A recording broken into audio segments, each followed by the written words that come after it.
एक पत्र में एक बहन जी ने लिखा है, कभी कभी हम शंकर भगवान को ब्रश से रगड़ देते हैं।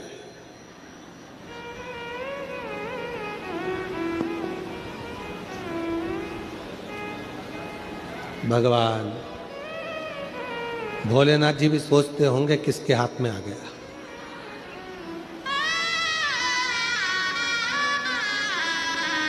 महाराज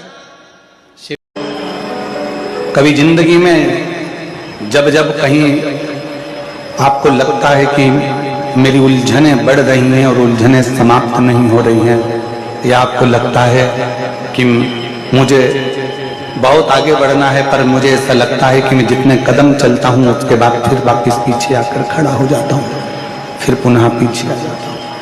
अब एक बेलपत्र का आश्रय लीजिए। भले वो तुम्हारे पास में रोज अगर बेलपत्र ना मिले तो शिव जी की चढ़ी हुई बेलपत्र उठा लो, हाथ में उसको रख कर अपनी कामना कर कर बाबा से पंचाक्षर षडाक्षर मंत्र का स्मरण कर कर या श्री शिवाय नमस्तुभ्यम को जप कर बाबा को अपने मन का भाव कहकर उस बेलपत्र के माध्यम से भगवान शिव की बात, भगवान शंकर को अपने दिल की बात बाबा देवाधिदेव महादेव से कहो, समर्पण। कभी जिंदगी में जब जब दुनिया का ऐसा कोई काम नहीं जो मेरे शंकर भगवान के पास उसका हल नहीं। फिर वही वाली बात आ गई, कल कथा में कहा था असंभव शब्द शिव की डायरी में है। भगवान शंकर की डायरी में एक ही शब्द है और वो केवल एक शब्द है। कौन सा शब्द है? जम के बोलो जरा, संभव। कौन सा शब्द है?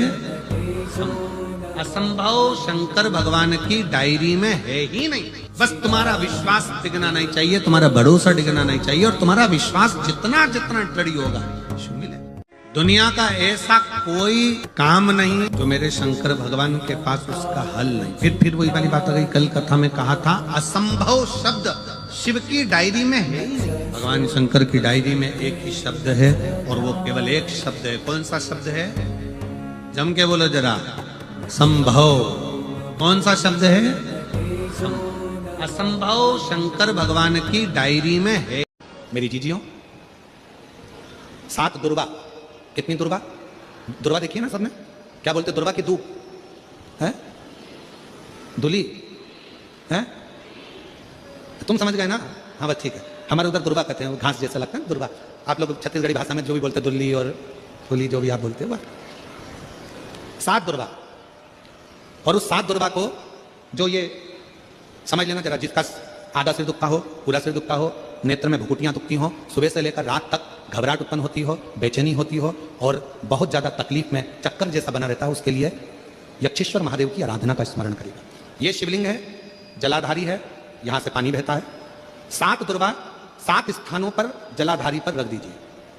7 स्थान, 7 ही स्थान पर जल चढ़ाना प्रारंभ करो। जो 1 लोटा जल आप लेकर गए हो 7वें स्थान पर चढ़ाइए। उसके बाद में बचा हुआ जल शिवलिंग पर चढ़ा दीजिए। यक्षेश्वर महादेव का नाम लेकर एक एक